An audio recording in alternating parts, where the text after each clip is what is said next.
Welcome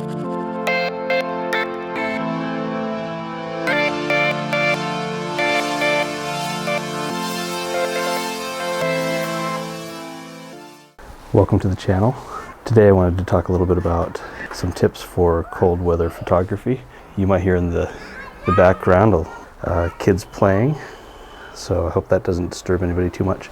I wanted to, since it's been pretty cold here in Mongolia, I wanted to talk about some of the tips that I have for when the weather gets below freezing. Right now it's actually not too bad. We have, I think it's about -10 centigrade, maybe a little bit colder than that, which is about, I think, 17 Fahrenheit, somewhere in there, which is a pretty warm day for Mongolia. I can tell you that we had some of this equipment out in close to -40, so it's held up fine. Just a couple of pointers in this quick little video that I put together. The first one is I have the camera here with the lens. I have another lens. I think the biggest thing that I worry about when I'm out in the cold when I'm shooting is condensation on the lenses, and usually it's not so much a problem going from, let me see here on this lens, for example. Let's see how well you can see this. It's usually not so much of a problem for going out into the cold. It's more of a problem when you come back into a warm area, or if you, for example, put your lens somewhere that, like in a jacket pocket or something, it's going to keep it warm. And if there's any moisture in the air, it tends to condense, and so you'll get foggy inside the lens. The only way to really get around that is to let it dry out a little bit. You can take it back out. Sometimes that helps it dry. Now, every once in a while, if it's too cold and you get the condensation on it, you'll get frozen ice on the lens, and that's no fun. This also goes for eyeglasses. If you're breathing, your breath will get up in there. And it can go for the back of the camera as well if you're breathing on it too much. Not usually a problem, but just something to keep in mind. Now, I have a few things out here besides the camera and the lens. I've got a nice wool cap. This is something that I'll use. Sometimes I'll throw on a hood, but keeps my head nice and warm. And I think that one of the most important things to remember when you're out shooting in the cold is try to keep yourself warm, because the equipment actually holds up pretty well.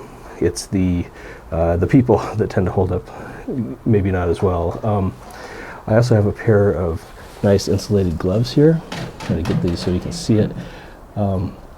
These are just cheap work gloves. I think they're about $15 to $20 a pair. You can waterproof them if you want, you don't have to, but something to keep your fingers warm. Now, just to keep in mind, you will lose dexterity with the gloves, so some people like thinner gloves. That works too. I mean, if it's not that cold, then you're probably just fine. On the other hand, if it's really cold, you're just going to have to get used to it and how your camera functions, with large gloves. I have a relatively larger camera here, so this will, for me, function quite well. It's got a big grip that fits my hand really well. And so if I've got a glove on, for example, put this on, I can still hold on to it pretty well, and I know more or less where the controls are. You lose some dexterity, that's true.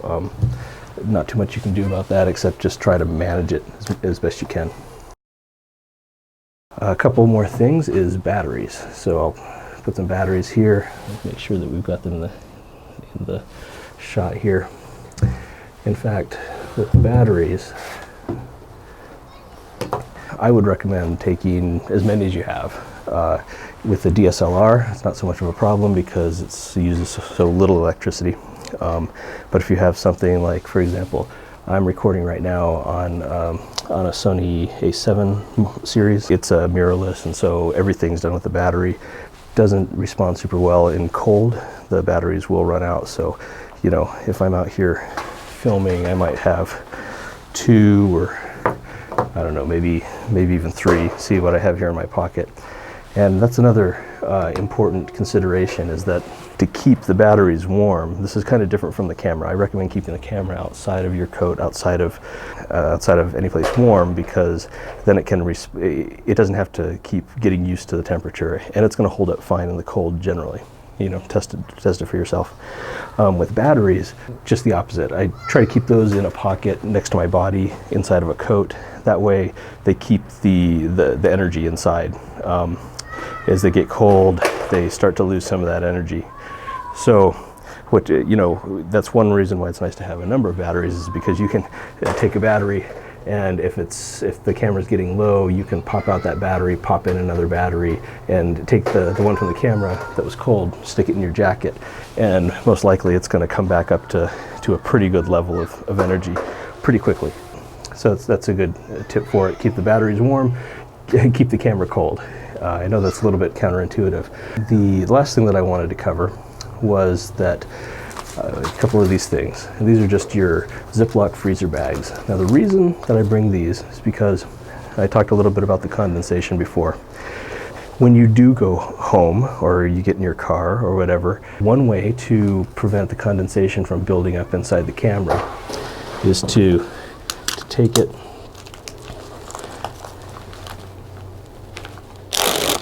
and to put it, be it a lens or the camera itself, and put it inside one of these bags and try to get as much of the air out as possible. And what this is going to do is it's going to let the camera, once you take it back inside, it's going to let the camera warm up. But all of that moisture that's inside of your nice comfortable home or your car is not going to be able to get into the camera. So the camera's going to warm up, but without the condensation getting in there. In general it dries out, but if it were bad enough, it could lead to corrosion on the inside and whatnot. So just a best practice is probably to try to keep as much condensation out of there as possible. So just to wrap up, try to stay warm yourself and try to keep the camera equipment cold and the batteries warm, and as long as you can do that, you should have some good times out taking photos. Please leave any questions or comments in the comment section. I'd love to get those, and please consider subscribing if you find these videos useful. All right, thank you very much.